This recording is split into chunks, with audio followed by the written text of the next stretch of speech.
여러분 안녕하세요. 우리가 꿈꾸는 건강한 노년, 그 길을 막아서는 가장 큰 적 중 하나는 바로 심장병입니다. 아무리 오래 살아도 심장이 무너지면 삶의 활력이 사라지죠. 통계를 보면 우리나라 사망 원인 2위가 바로 심장병입니다. 하지만 절망할 필요는 없습니다. 놀랍게도 심장병 없이 100세를 향해 살아가는 분들이 있거든요.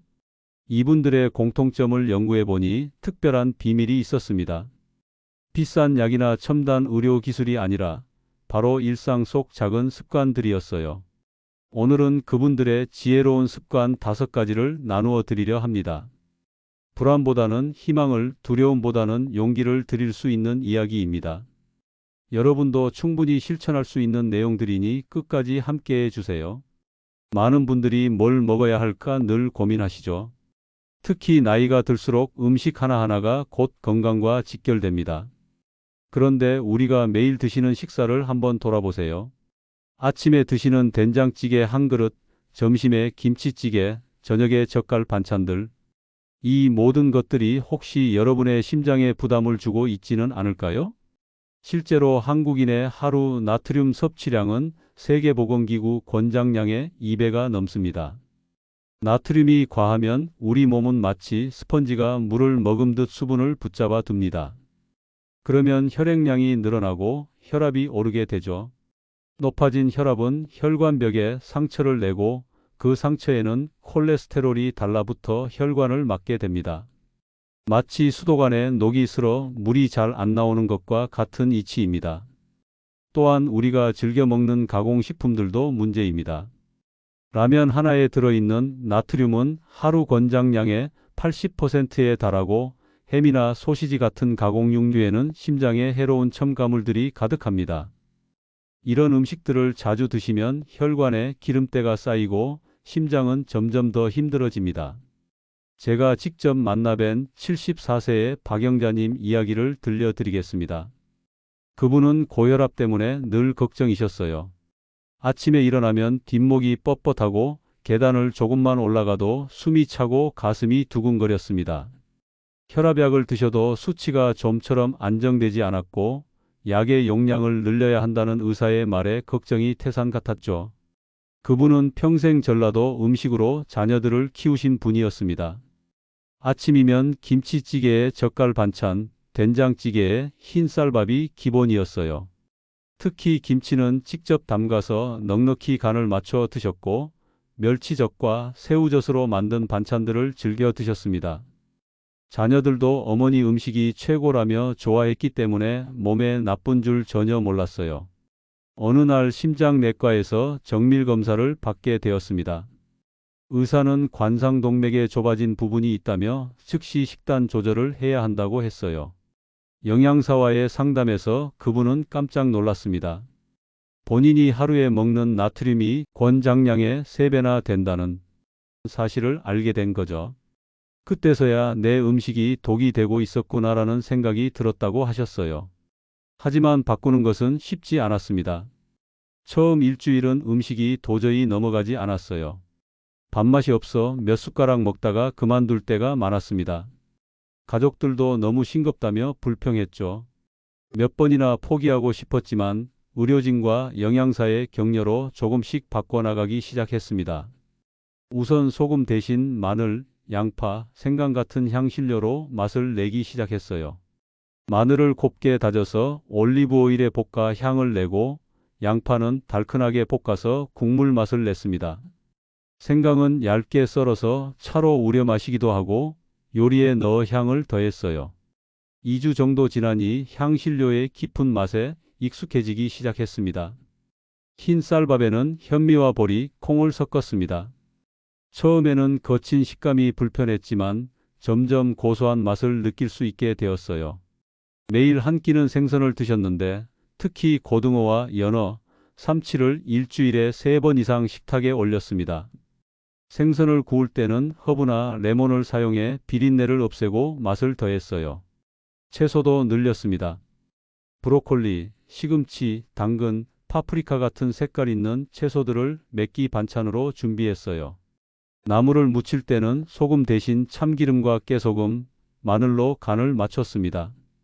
과일도 하루에 2번은 꼭 드셨는데 사과, 배, 바나나를 즐겨 드셨어요.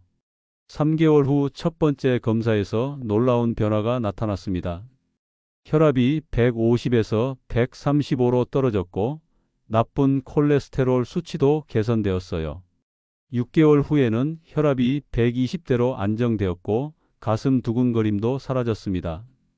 그분은 음식이 이렇게 약이 될 줄 몰랐다며 눈물을 글썽이셨어요. 1년 후에는 더욱 놀라운 일이 벌어졌습니다. 혈압약을 절반으로 줄일 수 있었고 관상동맥 검사에서도 좁아진 부분이 개선된 것을 확인할 수 있었어요. 지금은 동네 텃밭에서 직접 기른 채소로 건강한 식단을 유지하고 계십니다. 토마토, 오이, 상추를 직접 기르며 농약 없는 채소를 드시고 있어요. 그분의 하루 식단을 구체적으로 보면 아침에는 현미밥 반 공기와 미역국, 구운 고등어 한 토막, 시금치나물, 그리고 김치 대신 생채소 샐러드를 드셨습니다. 점심에는 잡곡밥에 된장국, 두부조림, 나물 반찬 2가지를 드셨어요. 저녁에는 채소 위주의 비빔밥이나 생선구이를 드셨습니다. 간식으로는 견과류 한 줌과 제철 과일을 챙겨 드셨고요. 이제 여러분도 시작해 보세요. 짠맛을 줄이고 채소와 생선, 통곡물을 늘려보세요. 등푸른 생선 속 오메가3는 혈관의 염증을 줄여주고 혈액이 끈적해지는 것을 막아줍니다. 견과류 속 불포화지방산은 나쁜 콜레스테롤을 낮추고 좋은 콜레스테롤을 늘려줍니다. 그리고 채소의 섬유질은 콜레스테롤을 흡착해서 몸 밖으로 내보내는 역할을 합니다. 특히 브로콜리, 시금치, 당근 같은 색깔 있는 채소들은 베타카로틴과 비타민C가 풍부해 혈관 노화를 늦춰줍니다. 토마토의 라이코펜, 블루베리의 안토시아닌도 강력한 항산화 성분으로 심장을 보호합니다. 이런 성분들이 혈관벽에 쌓인 노폐물을 청소하고 새로운 손상을 막아주는 것이죠. 오늘부터 실천할 수 있는 구체적인 방법을 알려드릴게요. 우선 오늘 저녁 반찬의 간을 절반만 줄여보세요. 그리고 일주일에 2번은 고등어나 연어를 식탁에 올려보시길 권합니다. 라면을 끓일 때는 스프를 절반만 넣고 대신 양파와 파, 버섯을 듬뿍 넣어보세요. 외식할 때는 국물을 다 마시지 마시고 김치도 물에 한번 헹궈서 드세요. 작은 변화지만 여러분의 심장은 분명 그 차이를 느낄 것입니다. 이제 2번째로 중요한 이야기를 해보겠습니다. 나이가 들수록 움직임이 줄어들고 귀찮다는 이유로 운동을 멀리하기 쉽습니다. 이 나이에 무슨 운동이냐라고 생각하시는 분들도 많죠. 하지만 가만히 앉아 있는 시간이 길어질수록 심장병의 위험은 기하급수적으로 커집니다. 혹시 하루 종일 소파에 앉아서 TV만 보며 지내시는 날이 많지 않으신가요? 우리 몸은 움직이도록 설계되어 있습니다. 심장은 근육이고 근육은 사용하지 않으면 약해집니다. 운동이 부족하면 혈액순환이 느려지고 심장은 같은 양의 혈액을 보내기 위해 더 세게 뛰어야 합니다. 그 결과 혈압이 오르고 심장의 부담이 가중되죠. 또한 움직이지 않으면 다리 근육이 약해집니다. 다리 근육은 제2의 심장이라고 불릴 만큼 혈액순환에 중요한 역할을 합니다. 걸을 때마다 종아리 근육이 수축하면서 혈액을 심장 쪽으로 밀어 올려주거든요. 이 기능이 약해지면 혈액이 다리에 고이고 심장은 더욱 힘들어집니다. 69세 이정수님의 이야기를 들려드리겠습니다. 30년간 회사에 다니며 바쁘게 움직이던 분이었는데 은퇴 후 갑자기 할 일이 없어지자 하루 종일 집에서 TV만 보며 지냈어요. 아침에 일어나서 아침 식사 후 소파에 앉아 오전 드라마를 보고 점심 후에는 낮잠, 오후에는 뉴스와 예능 프로그램을 보는 것이 일상이 되었습니다. 3개월 만에 놀라운 변화가 일어났습니다. 체중이 5kg 늘었고 혈압은 정상이었던 120대에서 160대까지 올랐어요. 계단 몇 층만 올라가도 숨이 차고 밤에는 잠도 잘 오지 않았습니다. 다리도 자주 붓고 조금만 걸어도 피곤했죠. 활력이 없어 보이는 남편을 본 부인이 더 이상 가만히 있을 수 없어서 건강검진을 받도록 했습니다. 검사 결과는 충격적이었습니다. 혈압뿐만 아니라 혈당과 콜레스테롤 수치도 모두 나빠져 있었어요. 의사는 이대로 가면 심장병이나 당뇨병이 올 수 있다며 당장 운동을 시작하라고 권했습니다. 처음에는 이 나이에 무슨 운동이냐며 거부하셨어요. 젊을 때도 운동 안 했는데 지금 와서 뭘 하겠나라고 하시더군요. 하지만 부인의 끈질긴 설득과 함께 아침마다 40분 걷기를 시작했습니다. 첫날은 10분도 채 못 걸었어요. 다리가 아프고 숨이 차서 자주 쉬어야 했죠. 역시 안 된다며 포기하려고 했지만 부인이 함께 나서서 격려해 주었습니다. 오늘은 어제보다 1분만 더 걸어보자는 식으로 말이에요. 둘째 주부터는 조금씩 달라지기 시작했습니다. 15분, 20분씩 걸을 수 있게 되었고 숨도 덜 차게 되었어요. 한 달 후에는 30분을 연속으로 걸을 수 있었습니다. 그때부터 재미를 느끼기 시작했어요. 동네 한 바퀴를 도는 코스를 정해서 매일 같은 시간에 나갔고 길에서 만나는 이웃들과 인사도 나누게 되었습니다. 3개월이 지나자 놀라운 변화가 나타났습니다. 체중이 4kg 줄었고 혈압도 140대로 떨어졌어요. 무엇보다 밤에 잠을 깊이 잘 수 있게 되었고 하루 종일 활력이 넘쳤습니다. 계단을 올라도 숨이 차지 않았고 다리 부종도 사라졌어요. 6개월 후에는 더욱 적극적이 되었습니다. 걷기뿐만 아니라 동네 체육관에서 가벼운 웨이트 트레이닝도 시작했어요. 처음에는 1kg짜리 아령도 무거웠지만 점차 늘려나가면서 근력도 키웠습니다. 1년 후 건강검진에서는 모든 수치가 정상 범위로 돌아왔어요. 지금은 아침 걷기뿐만 아니라 수영, 등산도 즐기고 계십니다. 그분은 운동이 이렇게 기분 좋은 일인 줄 몰랐다며 웃으셨어요. 약을 먹는 것보다 운동이 훨씬 효과가 좋다고 주변 사람들에게도 권하고 계시고요. 연구 결과를 보면 하루 30분 빠르게 걷기만 해도 심장병 위험이 30% 줄어든다고 합니다.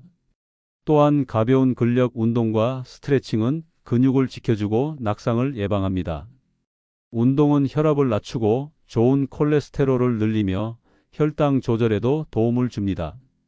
마치 만병통치약처럼 우리 몸 전체에 좋은 영향을 미치는 것이죠.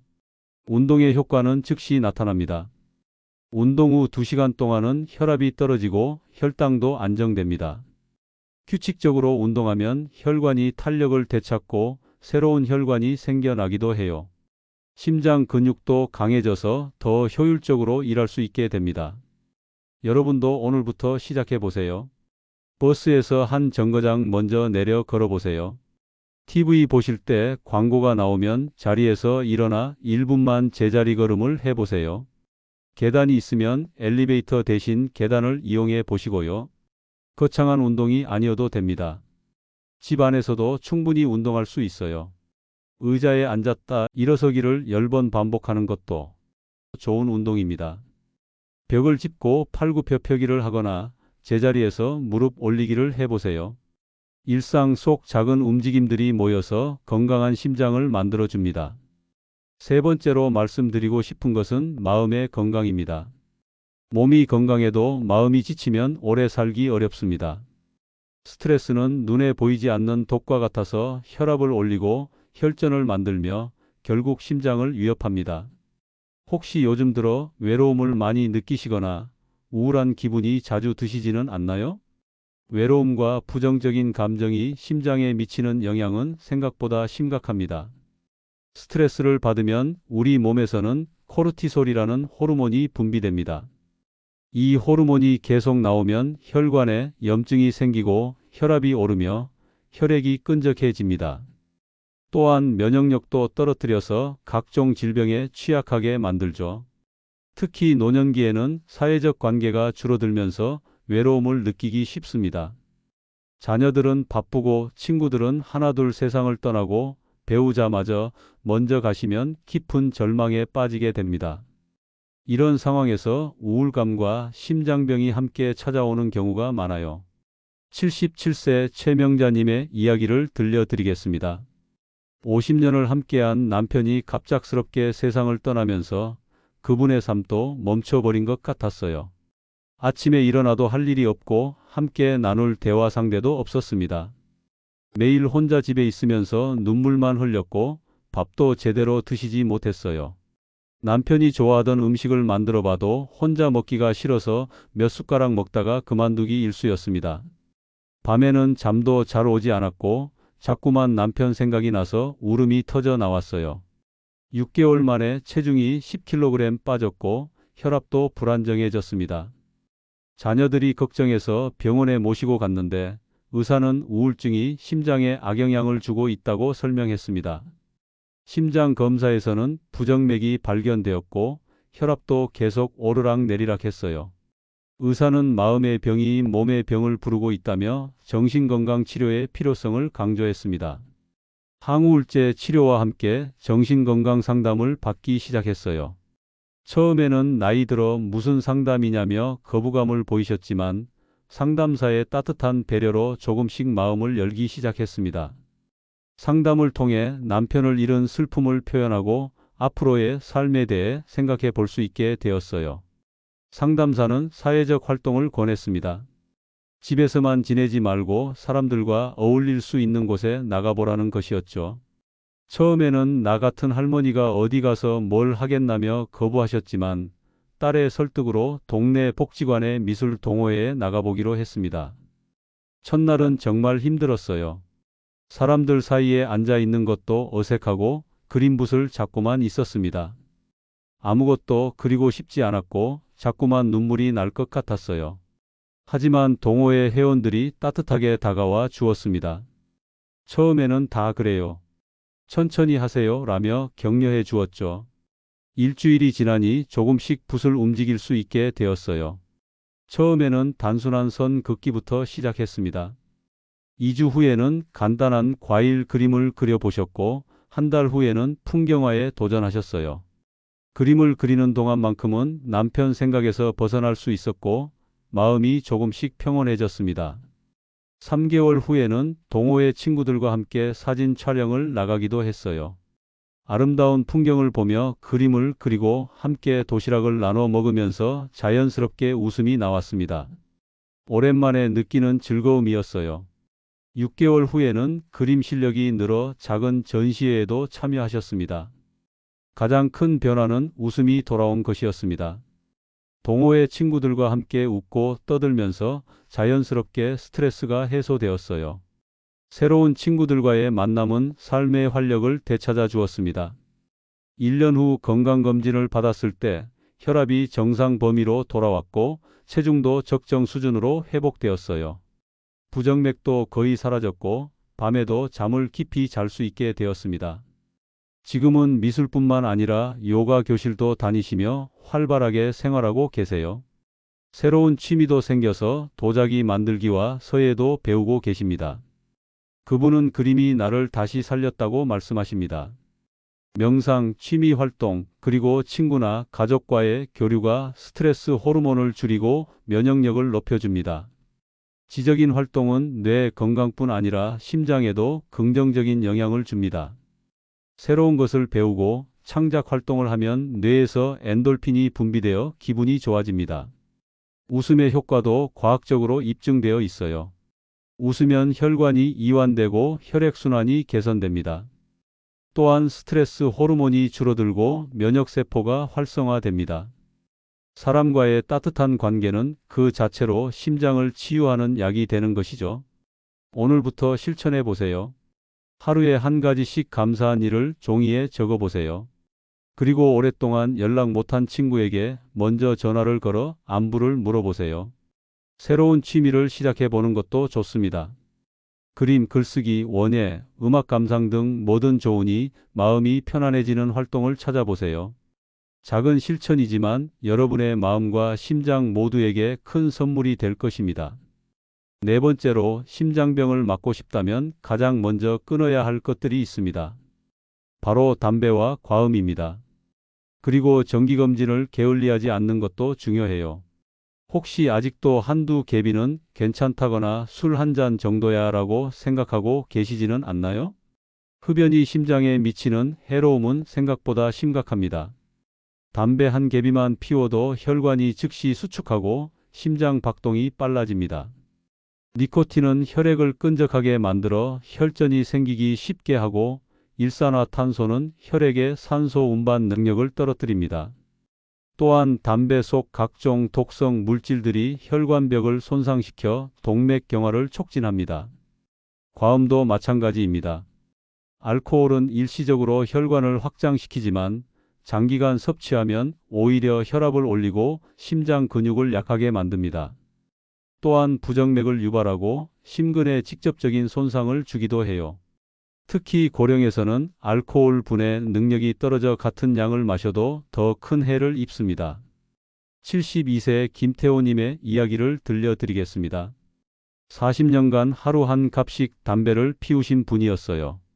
젊을 때부터 시작한 흡연이 습관이 되어 끊을 생각을 해본 적이 없었습니다. 우리 아버지도 담배 피우고 80까지 사셨다며 별로 걱정하지 않으셨죠. 어느 날 아침 갑자기 가슴이 조이는 듯한 통증이 왔습니다. 처음에는 체한 줄 알고 소화제를 드셨는데 통증이 계속되고 식은땀이 났어요. 왼쪽 어깨와 팔까지 아프기 시작해서 부인이 119에 신고했습니다. 응급실에서 응급검사를 받은 결과 관상동맥이 70% 막혀 있었고 언제 심근경색이 와도 이상하지 않은 상태였어요. 의사는 다행히 일찍 오셨다며 즉시 스텐트 시술을 했습니다. 막힌 혈관을 뚫고 스텐트를 넣어 혈류를 회복시키는 치료였죠. 시술은 성공적이었지만 의사는 앞으로 관리를 잘못하면 언제든 재발할 수 있다며 즉시 금연할 것을 강력히 권했습니다. 그분은 죽음의 문턱에서 돌아온 것 같은 충격을 받았어요. 병원 침대에 누워 있으면서 이제 정말 담배를 끊어야겠다고 결심했습니다. 하지만 40년 습관을 끊는 것은 쉽지 않았어요. 퇴원 후 첫날부터 금단 증상이 시작되었습니다. 담배 생각이 나면 입이 심심하고 무언가 빠진 것 같은 느낌이 들었어요. 밤에는 잠이 잘 오지 않았고 작은 일에도 짜증이 났습니다. 몇 번이나 편의점에 가서 담배를 사려고 했지만 병원에서 본 자신의 혈관 사진을 떠올리며 참았어요. 가족들의 도움이 컸습니다. 아들은 담배와 라이터를 모두 치워버렸고 부인은 금연 클리닉에 등록해 주었어요. 금연 클리닉에서는 니코틴 패치와 상담을 통해 금단 증상을 완화해 주었습니다. 담배 생각이 날 때마다 물을 마시거나 산책을 하라고 조언해 주었어요. 3개월이 지나니 금단 증상이 거의 사라졌습니다. 6개월 후에는 계단을 올라도 숨이 차지 않게 되었고 기침도 줄어들었어요. 음식 맛도 더 잘 느낄 수 있게 되었습니다. 1년 후 검사에서는 놀라운 변화가 나타났어요. 막혔던 혈관 주변으로 새로운 혈관이 생겨나는 것을 확인할 수 있었습니다. 지금은 금연한 지 10년이 넘었고 정기검진에서도 좋은 결과가 나오고 있습니다. 그분은 담배를 끊지 않았다면 지금 이 자리에 없었을 것이라며 주변 사람들에게도 금연을 권하고 계세요. 또한 혈압, 혈당, 콜레스테롤 수치를 3개월마다 체크하시며 건강관리에 최선을 다하고 계십니다. 정기검진의 중요성도 강조하고 싶어요. 심장병은 초기에는 증상이 거의 없습니다. 가슴 통증이 느껴질 때는 이미 상당히 진행된 상태인 경우가 많아요. 하지만 정기검진을 통해 혈압, 혈당, 콜레스테롤 수치를 확인하면 위험 신호를 미리 포착할 수 있습니다. 특히 60세 이후에는 6개월마다 한 번씩 정기검진을 받으시는 것이 좋습니다. 심전도 검사로 부정맥을 확인하고 혈액 검사로 각종 수치를 점검하며 필요하면 심장 초음파나 운동부하 검사도 받아보세요. 조기 발견이 곧 완치의 지름길이니까요. 금연의 효과는 즉시 나타납니다. 금연 20분 후에는 심박수와 혈압이 떨어지고 하루 후에는 혈액 속 일산화탄소 수치가 정상으로 돌아옵니다. 1년 후에는 심혈관 질환 위험이 절반으로 줄어들고 5년 후에는 비흡연자와 거의 같은 수준이 됩니다. 다음 건강검진 일정을 오늘 달력에 바로 표시해 두세요. 흡연 중이라면 내일부터가 아니라 지금 당장 금연을 결심해 보세요. 과음도 줄여보시고요. 여러분의 심장은 지금 이 순간에도 여러분의 선택을 기다리고 있습니다. 마지막으로 말씀드릴 것은 작은 습관의 힘입니다. 잠이 보약이다라는 말은 단순한 속담이 아닙니다. 또한 양치질과 같은 작은 습관도 심장 건강과 깊이 연결되어 있어요. 혹시 밤늦게 TV를 보시느라 충분히 주무시지 못하거나 양치를 대충 하고 넘어가시지는 않나요? 수면이 심장에 미치는 영향은 생각보다 큽니다. 잠을 제대로 자지 못하면 스트레스 호르몬이 증가하고 혈압이 오르며 염증 반응이 심해집니다. 또한 수면 부족은 식욕을 조절하는 호르몬에도 영향을 줘서 체중 증가를 유발하고 당뇨병 위험도 높입니다. 잇몸 질환과 심장병의 관련성도 최근 연구를 통해 밝혀졌습니다. 잇몸에 염증이 생기면 그곳에 세균이 혈액을 통해 전신으로 퍼져 혈관에 염증을 일으킵니다. 또한 잇몸 질환이 있으면 시반응성 단백질이라는 염증 지표가 올라가는데 이는 심장병 위험을 높이는 요인이에요. 70세 윤말수님의 이야기를 들려드리겠습니다. 몇 년 전부터 양치할 때마다 피가 나고 입 냄새도 심해졌는데 나이 때문이라고 생각하고 넘어갔어요. 치과 가는 것도 번거롭고 이 나이에 치아가 성할 리 있나라며 포기하고 계셨죠. 그런데 어느 날 갑자기 피로감이 심해지고 가슴이 답답한 느낌이 들어서 병원에 갔습니다. 심장 검사를 받았는데 특별한 이상은 없었어요. 하지만 의사가 입안 상태는 어떠세요? 라고 물으면서 입안을 살펴보더니 치과 치료를 권했습니다. 치과에서는 충격적인 이야기를 들었어요. 잇몸뼈까지 염증이 진행된 중증 치주염이라는 거였습니다. 치과 의사는 이 정도면 심장에도 영향을 줄 수 있다며 즉시 치료를 시작해야 한다고 했어요. 스케일링부터 시작해서 잇몸 수술까지 받아야 한다는 설명에 깜짝 놀랐습니다. 치료 과정은 쉽지 않았어요. 스케일링 할 때는 정말 아팠고 잇몸 수술 후에는 며칠 동안 제대로 음식을 먹을 수 없었습니다. 하지만 심장을 위해서라는 생각으로 끝까지 치료를 받았어요. 치료와 함께 양치 방법도 완전히 바꿨습니다. 이전에는 1분 정도 대충 양치했는데 이제는 하루 3번, 3분 이상 꼼꼼히 양치하기 시작했어요. 치실도 사용하고 구강청결제로 마무리했습니다. 처음에는 번거로웠지만 점차 습관이 되었어요. 잇몸 마사지도 매일 했고 치간 칫솔로 치아 사이사이까지 깨끗하게 닦았습니다. 3개월 후 놀라운 변화가 일어났습니다. 잇몸 출혈이 완전히 멈췄고 입 냄새도 사라졌어요. 무엇보다 그동안 느꼈던 피로감이 줄어들고 혈압도 안정되었습니다. 6개월 후 혈액 검사에서는 염증 수치가 정상으로 돌아왔고 심장 기능도 개선된 것을 확인할 수 있었어요.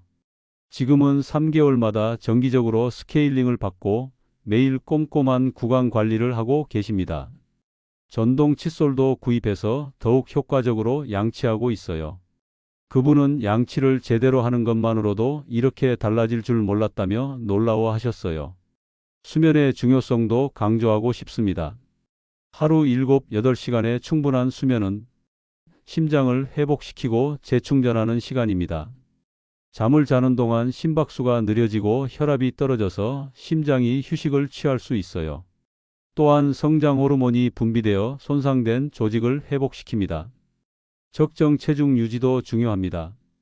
체중이 늘면 심장이 더 많은 혈액을 펌프해야 하므로 부담이 커집니다. 특히 복부 비만은 내장 지방이 염증 물질을 분비해 심장병 위험을 높여요.